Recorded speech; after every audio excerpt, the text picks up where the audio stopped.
여러분은 정말로 성령님이 내 안에 계신지 궁금했던 적이 있으신가요? 매일 아침 눈을 뜰 때마다 나의 구원에 대한 확신이 흔들림 없이 자리 잡고 있다면 어떨까요? 어떤 의심도 초월하는 그런 확신 말입니다. 오늘 저는 성령님의 임재를 확인할 수 있는 10가지 성경적 증거를 나누고자 합니다. 이 말씀은 여러분이 의심을 느낀 적이 있거나 혹은 성령님의 존재를 궁금해하는 분이 계시다면 꼭 필요한 메시지입니다. 성령님이 여러분의 삶 속에 함께 하신다는 첫 번째 증거는 바로 구원의 확신입니다. 매일 아침 일어날 때마다 한치의 흔들림도 없이 나의 구원이 확실하다는 믿음을 가지는 것, 이것이 성령님의 역사하심을 보여주는 첫 번째 증거입니다. 로마서 8장에서 성경은 이렇게 말합니다. 하나님의 영이 우리의 영과 함께 우리가 하나님의 자녀임을 증언하신다. 구원의 확신은 단순한 감정이나 순간적인 기쁨이 아닙니다. 그것은 나 자신을 이루는 본질적인 믿음이며 예수님 안에서 내가 누구인지에 대한 확고한 신념입니다. 이 확신은 마치 영혼의 닭과도 같습니다. 인생의 폭풍 속에서도 흔들리지 않고 우리를 단단히 붙잡아주는 든든한 힘입니다. 혹시 여러분은 살면서 한 번이라도 나는 정말 성령님을 모시고 있는 걸까? 라는 의문을 가져본 적이 있으신가요? 인간이라면 누구나 어려운 시기를 겪을 때 의심이 들 수 있습니다. 하지만 바로 그 순간 성령님께서 우리 안에서 더욱 깊이 역사하십니다. 성경은 우리가 그리스도를 영접하는 순간부터 성령님이 우리 마음속에서 역사하기 시작한다고 말씀합니다. 성령님은 마치 세심한 장인이신 듯 우리의 믿음을 빚어가시고 조각하시며 단련하십니다.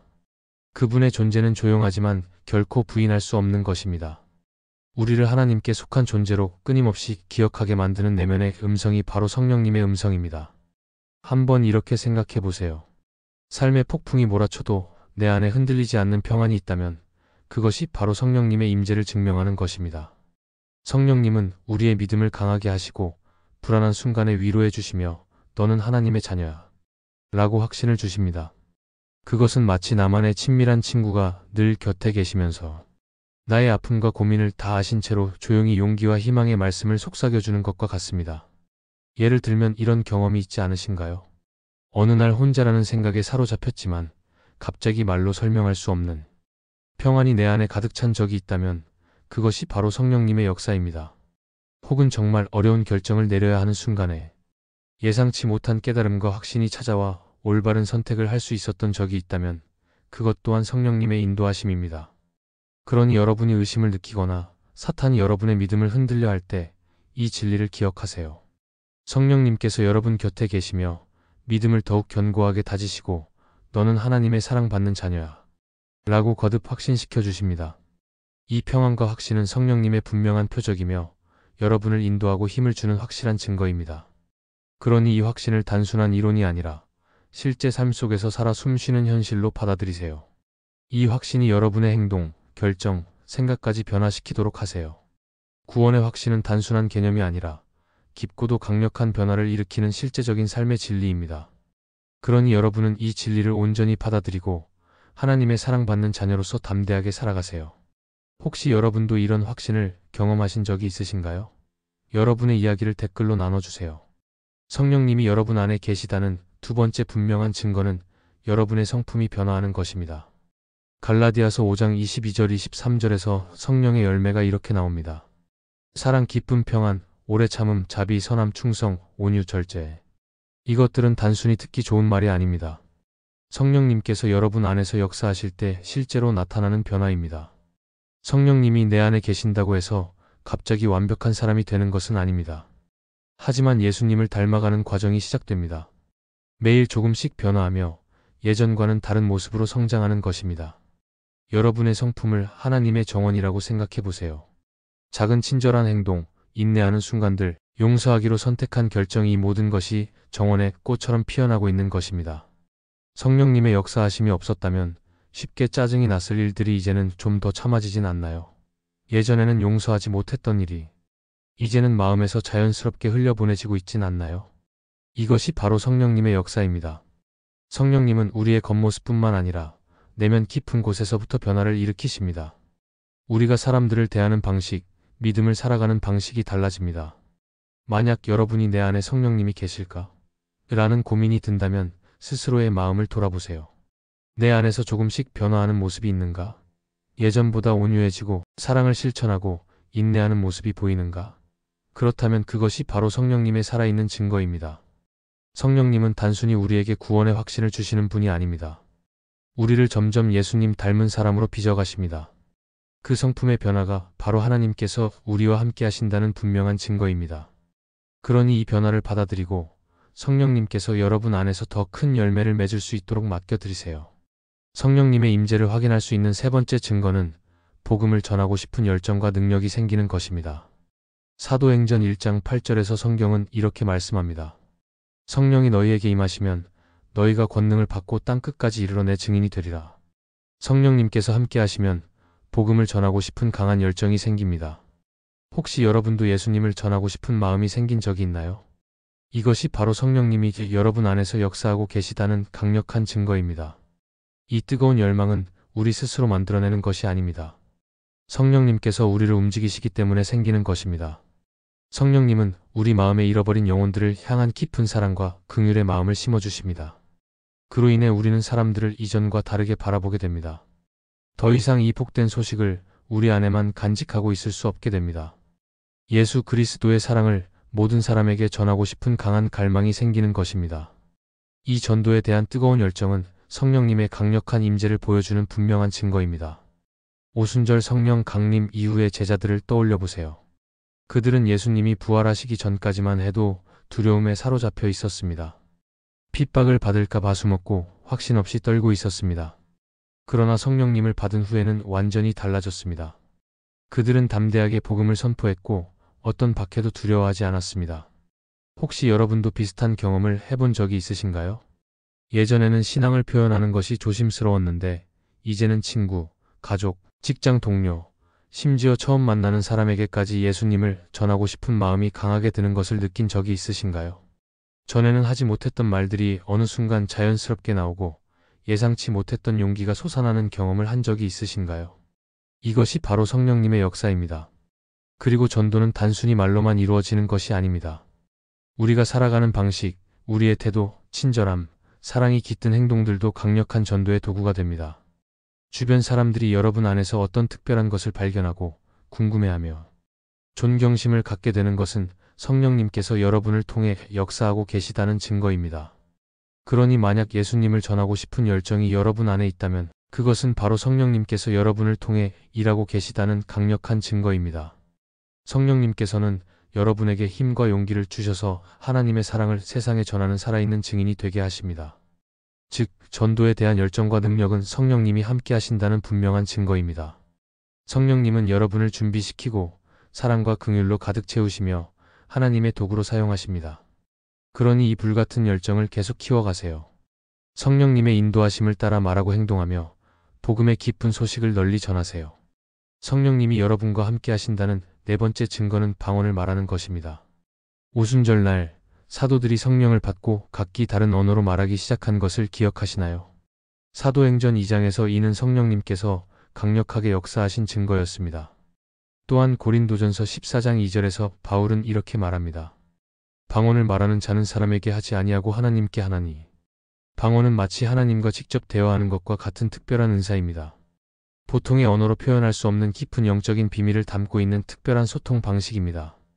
방언 기도를 할 때 여러분은 하나님 앞에서 여러분의 마음을 온전히 쏟아놓을 수 있습니다. 그것은 말로 다 표현할 수 없는 깊은 교제이며 우리의 영이 하나님과 직접 연결되는 강력한 경험입니다. 그러나 한 가지 중요한 사실을 기억해야 합니다. 방언을 말하는 것이 성령님의 유일한 증거는 아닙니다. 성령님의 가장 확실한 증거는 갈라디아서 5장에서 말하는 성령의 열매입니다. 사랑, 기쁨, 평안, 오래 참음, 자비, 선함, 충성, 온유, 절제. 이러한 성품의 변화가 나타나는 것이야말로 성령님께서 여러분 안에서 일하고 계시다는 확실한 증거입니다. 방언은 놀라운 축복이며 하나님과 특별하게 교제할 수 있는 귀한 은사입니다. 하지만 그보다 더 중요한 것은 성령님께서 여러분의 삶을 변화시키시는 것입니다. 성령님의 역사는 단순한 말로 끝나지 않습니다. 여러분의 삶 전체가 변해야 합니다. 여러분이 어떻게 행동하는지, 어떤 말을 하는지, 사람들을 어떻게 대하는지가 성령님의 임재를 증명하는 가장 확실한 증거입니다.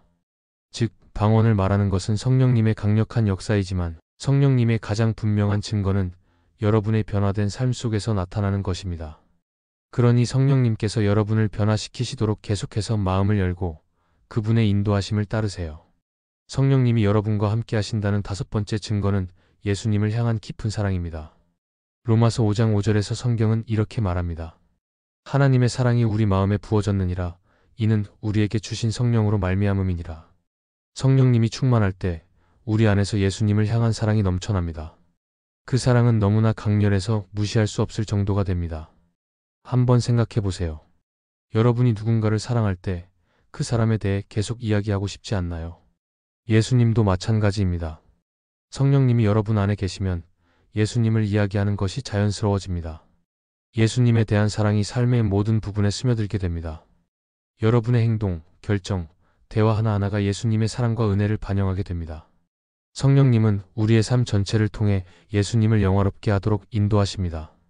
일터에서, 가정에서, 친구들과 함께할 때, 낯선 사람을 만날 때조차도 우리의 삶이 그리스도의 사랑을 증거하는 도구가 됩니다. 이 강렬한 예수님에 대한 사랑은 성령님께서 여러분 안에 계시다는 분명한 증거입니다. 성령님은 우리를 변화시키시고 예수님을 더욱 사랑하게 만드십니다. 우리가 성령님께 더 순종할수록 더욱 예수님을 닮아가게 됩니다. 만약 여러분이 예수님을 향한 깊은 사랑을 느끼고 그분을 전하고 싶은 갈망이 있다면 그것이 바로 성령님의 역사입니다. 성령님이 함께 하신다는 여섯 번째 증거는 진리의 지식입니다. 요한일서 2장 27절에서는 우리가 성령님께 받은 기름 부음이 모든 것을 가르쳐 주신다고 말씀합니다. 즉, 우리를 온전한 진리로 인도하시는 분이 바로 성령님이십니다. 성령님께서는 우리가 성경을 깊이 이해할 수 있도록 도우시며 하나님의 존재와 뜻을 깨닫게 하십니다. 그러나 이 지식은 단순히 머리로 배우는 정보가 아닙니다. 이것은 우리의 내면을 변화시키는 영적인 깨달음입니다. 요한복음 16장 13절에서는 성령님을 진리의 영이라고 부르며 그분께서 우리를 모든 진리 가운데로 인도하신다고 말씀합니다. 이 깊은 깨달음은 우리를 자유롭게 하며 하나님의 뜻에 따라 살아갈 수 있도록 강하게 만듭니다. 성령님 없이 살아간다는 것은 마치 지도와 나침반 없이 미지의 바다를 항해하는 것과 같습니다. 그러나 성령님이 함께 하시면 여러분은 가장 빠르고 올바른 길을 아는 완벽한 안내자를 모시고 있는 것입니다. 성령님께서는 성경을 더 깊이 이해할 수 있도록 여러분의 눈과 마음을 열어주십니다. 단순한 지식이 아니라 말씀이 여러분의 삶을 변화시키고 매일의 선택과 행동을 하나님께서 기뻐하시는 방향으로 인도하시도록 하십니다. 이 깨달음은 우리를 자유롭게 합니다. 우리가 진리를 알게 되면 거짓과 속박에서 벗어나게 됩니다. 세상을 하나님의 관점으로 바라보게 되고 그분의 뜻에 따라 살아갈 수 있는 힘을 얻게 됩니다. 이것이 바로 성령님께서 여러분 안에서 일하고 계시다는 분명한 증거입니다. 그러므로 여러분이 하나님의 말씀을 더 깊이 이해하고 그분의 뜻을 깨닫고자 하는 갈망이 커진다면 그것은 성령님의 역사하심입니다. 즉, 진리의 지식은 성령님이 여러분과 함께 하신다는 강력한 증거입니다. 성령님께서는 여러분을 인도하시고 가르치시며 변화시키십니다. 이를 통해 여러분이 하나님의 뜻대로 살아갈 수 있도록 도와주십니다. 이 깊은 깨달음은 여러분을 강하게 만들 뿐만 아니라 참된 자유로 나아가게 합니다. 성령님의 인도하심을 따라 계속해서 말씀을 공부하고 기도를 통해 하나님의 깊은 뜻을 깨닫길 바랍니다. 성령님이 여러분과 함께 하신다는 일곱 번째 증거는 거룩한 삶입니다. 베드로전서 1장에서는 성령을 통해 거룩하게 살아가도록 부름받았다고 말씀합니다. 즉, 성령님께서 우리 안에 거하실 때 우리는 죄를 멀리하고 거룩한 삶을 살 수 있는 힘을 얻게 됩니다. 한번 생각해 보세요. 성령님께서 여러분 안에 계시면 죄가 더 이상 매력적으로 느껴지지 않게 됩니다. 과거에는 쉽게 빠졌던 유혹들이 이제는 불편하게 느껴지고 자연스럽게 피하고 싶은 마음이 듭니다. 이것은 마치 길을 걷다가 수많은 지름길을 발견하지만 성령님께서 올바른 길을 알려주시고 그 길을 따라가도록 돕는 것과 같습니다. 갈라디아서 5장 22절 23절에서는 성령의 열매를 이렇게 말씀합니다. 사랑, 기쁨, 평안, 오래 참음, 자비, 선함, 충성, 온유, 절제.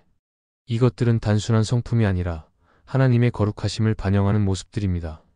즉, 여러분이 이러한 성령의 열매를 맺으며 살아갈 때 세상은 여러분을 통해 예수님의 사랑과 거룩함을 보게 됩니다. 실제 삶에서 이것이 어떻게 나타날까요? 예를 들어 사람들이 다 같이 험담을 하고 있을 때 여러분은 그 대화에서 불편함을 느끼고 자연스럽게 피하고 싶어집니다. 혹은 누군가 나쁜 방법으로 이익을 얻을 기회가 생겼을 때 여러분은 그것이 하나님께서 기뻐하지 않으신다는 것을 알고 거절하는 용기를 갖게 됩니다. 이 모든 변화는 성령님께서 여러분을 거룩한 길로 인도하시고 계신다는 증거입니다. 거룩한 삶은 단순히 죄를 멀리하는 것이 아니라 하나님을 더욱 사랑하고 그분의 뜻을 따르며 살아가는 것입니다. 그러나 여러분은 정직함을 선택합니다. 이처럼 겉으로는 사소해 보일 수 있는 작은 선택들이 모여 거룩한 삶이 여러분 안에서 나타나는 것입니다. 거룩하게 사는 것은 완벽해지는 것이 아닙니다. 또한 자신이 다른 사람들보다 더 낫다고 생각하는 것도 아닙니다. 거룩한 삶이란 성령님께서 여러분의 성품과 행동을 빚어 가시도록 맡겨드리는 것입니다. 이것은 성령님께서 우리 안에서 역사하고 계신다는 강력한 증거입니다. 주변 사람들은 여러분의 정직함, 친절함, 순결함을 향한 헌신을 보며 여러분 안에 특별한 무엇인가가 있음을 깨닫게 됩니다. 하지만 솔직히 말하면 거룩한 삶을 사는 것은 쉽지 않습니다. 세상은 수많은 유혹과 쉬운 길로 가득 차 있습니다. 그러나 성령님께서 우리와 함께 하시면 우리는 죄를 거부하고 하나님의 길을 선택할 수 있는 힘을 얻게 됩니다. 매 순간 하나님께서 기뻐하시는 길을 선택할 때마다 우리는 세상 가운데서 그리스도의 차이를 증명하는 삶을 살게 됩니다. 결론적으로 거룩함은 성령님께서 여러분 안에 계시다는 분명한 증거입니다. 성령님께서는 여러분이 죄를 거부하고 하나님께 온전히 구별된 삶을 살도록 도우십니다. 그분의 성품이 여러분의 행동 하나하나에 스며들게 하십니다. 이 거룩한 삶은 강력한 증거와 간증이 되어 세상에 예수님을 드러내는 도구가 됩니다. 성령님께서 함께 하신다는 8번째 증거는 영적인 분별력입니다. 고린도전서 12장 10절에서는 영들을 분별하는 은사에 대해 언급합니다. 이는 성령님께서 우리로 하여금 선과 악을 구별하고 무엇이 하나님께로부터 온 것인지 깨닫도록 도우시는 능력입니다. 이 영적인 분별력은 마치 영적 레이더와 같습니다. 성령님께서 주시는 분별력이 있을 때 다른 사람들이 알아채지 못하는 것들도 감지할 수 있습니다. 겉으로 보기에는 괜찮아 보이지만 뭔가 이상한 느낌이 들 때가 있지 않으신가요? 혹은 어떤 결정을 해야 하는데 말로 설명할 수 없는 평안함이 찾아올 때가 있나요? 이것이 바로 성령님께서 여러분에게 분별력을 주셔서 올바른 길을 인도하고 계신다는 증거입니다. 세상은 온갖 혼란스러운 정보와 상반된 의견들로 가득 차 있습니다. 이런 혼돈 속에서 하나님께로부터 온 것을 바르게 분별하는 능력은 필수적입니다. 성령님께서는 여러분이 혼란 속에서도 하나님의 뜻을 따라 갈 수 있도록 분별력을 주십니다. 혹시 이런 경험을 해보신 적 있으신가요? 어떤 결정을 해야 할 때 이유는 모르겠지만 마음 깊이 불안함이 느껴진 적이 있나요? 반대로 상황이 복잡해 보이지만 이상할 정도로 평안한 확신이 들었던 적은요? 이것이 바로 성령님의 인도하심입니다. 즉, 영적인 분별력은 성령님이 여러분과 함께 하신다는 강력한 증거입니다. 성령님께서는 여러분이 진리를 따라 살아가도록 도우시고 위험과 실수를 피할 수 있도록 보호해 주십니다. 그러니 성령님께서 여러분에게 주신 이 영적인 레이더를 신뢰하세요. 그분께서 여러분의 걸음을 인도하고 계십니다. 성령님이 함께 하신다는 9번째 증거는 위로입니다. 여러분은 모든 것이 엉망이 되어버린 순간을 경험해 본 적이 있나요? 마치 세상의 무게가 어깨 위에 짓누르는 듯하고 무엇을 어떻게 해야 할지 도무지 알 수 없는 그런 순간들 말입니다. 그럴 때 설명할 수 없는 위로가 마음 깊이 찾아오는 경험을 하신 적이 있나요? 눈에 보이는 어떤 이유도 없는데 마음이 조용히 가라앉고 평안이 밀려오는 순간이요. 이것이 바로 성령님의 역사입니다. 성령님은 여러분이 힘들고 지칠 때 결코 여러분을 외면하지 않으시는 친구이자 위로자이십니다. 요한복음 14장 16절에서 예수님은 성령님을 우리의 위로자라고 부르셨습니다. 이것은 단순한 칭호가 아닙니다. 실제 삶 속에서 경험할 수 있는 진리입니다. 우리가 인생의 고난과 시련 속에서 좌절하고 상처받고 세상의 무게에 짓눌릴 때 성령님은 우리를 일으켜 세워주십니다. 그분은 단순히 우리의 눈물을 닦아주시는 것이 아니라 새로운 힘과 용기를 부어주시는 분입니다. 가끔 우리 안에서 예상치 못한 강한 에너지가 솟아나는 것을 경험할 때가 있죠. 그것이 바로 성령님께서 우리에게 주시는 새로운 능력입니다. 성령님은 보이지 않는 따뜻한 품으로 우리를 감싸시며 조용히 속삭이십니다. 두려워하지 마라. 하나님은 변함없이 너와 함께 계신다. 여러분이 위기 한가운데 서 있을 때, 감정의 소용돌이 속에 휩싸일 때, 어느 순간 말로 설명할 수 없는 평안이 찾아온 적이 있나요? 이것은 우연이 아닙니다. 그저 심리적인 위안이 아닙니다. 이것은 성령님의 실제적이고 강력한 임재입니다. 세상이 혼란스러워도 상황이 전혀 나아지지 않아도 성령님께서는 우리의 중심을 붙드시고 우리 안에 인간의 논리를 초월하는 평안을 부어주십니다. 그리고 성령님은 단지 극단적인 위기의 순간에만 오시는 것이 아닙니다. 우리가 매일 겪는 작은 어려움과 고민들 속에서도 함께 하십니다. 사랑하는 사람을 잃었을 때, 직장에서 힘든 시간을 보낼 때, 배신을 당했거나 실망한 순간들, 이 모든 순간 속에서 성령님은 우리의 곁에 계십니다. 그 어떤 사람도 줄 수 없는 위로와 평안을 주시며 우리 안에 인내와 소망을 심어주십니다. 그러므로 만약 여러분이 고난 속에서도 평안을 경험한 적이 있다면 그것은 성령님의 역사입니다. 성령님께서는 여러분의 짐을 덜어주시고 새로운 소망을 부어주시며 여러분의 영혼을 강하게 하십니다. 여러분도 성령님의 위로를 경험해 본 적이 있으신가요? 그분께서 여러분을 어떻게 위로하셨는지 댓글로 나눠주세요. 성령님이 함께 하신다는 10번째 증거는 중보 기도입니다. 여러분도 이런 경험이 있지 않으신가요? 기도하고 싶은데 너무 지치고 힘들어서 말조차 나오지 않을 때, 도대체 어떻게 기도해야 할지 모르겠는 순간. 그런데 로마서 8장 26절은 이렇게 말씀합니다. 이와 같이 성령도 우리의 연약함을 도우시나니 말할 수 없는 탄식으로 우리를 위하여 친히 간구하시느니라. 성령님은 우리의 마음을 누구보다 잘 아시는 분입니다. 우리가 말하지 않아도 어떻게 표현해야 할지 몰라도 우리의 깊은 감정을 이해하시는 분이십니다. 성령님은 우리의 마음을 대변하여 하나님께 간구하십니다. 그리고 그분은 단순히 우리의 감정을 전달하는 것이 아니라 하나님의 뜻에 완벽하게 맞는 기도를 드리십니다. 솔직히 우리는 때때로 자신에게 무엇이 가장 좋은 것인지도 모를 때가 많습니다. 하지만 성령님은 우리의 삶을 완벽하게 아시고 우리를 위해 정확한 기도를 올려주십니다. 우리가 너무 지쳐서 기도할 힘조차 없을 때, 무엇을 구해야 할지 모를 때, 혼란 속에서 방향을 잃었을 때, 그 순간에도 성령님은 쉬지 않고 우리를 위해 기도하고 계십니다. 우리가 무거운 마음으로 한숨 쉬는 그 순간조차 성령님께서는 그것을 강력한 기도로 바꾸어 하나님께 올려드리십니다. 즉, 성령님의 중보 기도는 우리 삶 속에서 강력하게 역사하는 증거입니다. 그분은 멀리서 지켜보는 관찰자가 아닙니다. 그분은 적극적으로 우리 삶에 개입하시며 우리가 하나님의 뜻을 이루도록 도우시는 위대한 중보자이십니다. 그러니 여러분이 기도할 힘조차 없을 때에도 걱정하지 마세요. 성령님께서 여러분의 마음을 하나님께 올려드리고 계십니다. 여러분은 성령님의 중보 기도를 경험해 본 적이 있으신가요? 그분께서 여러분의 기도를 어떻게 이끄셨는지 댓글로 나눠주세요. 마무리하며 우리는 지금까지 성령님의 임재를 나타내는 10가지 확실한 증거를 살펴보았습니다. 여러분이 이 메시지를 통해 감동을 받으셨다면 그것은 바로 성령님께서 여러분 안에서 역사하고 계시다는 증거입니다. 그러니 계속해서 성령님의 인도하심을 구하세요. 그분께 여러분의 삶을 맡기고 다가올 놀라운 변화를 기대하세요. 이 메시지가 필요한 누군가와 공유해주세요. 그리고 댓글로 여러분이 성령님의 임재를 가장 강하게 경험했던 순간을 나눠주세요. 함께 믿음 안에서 성장해 나갑시다.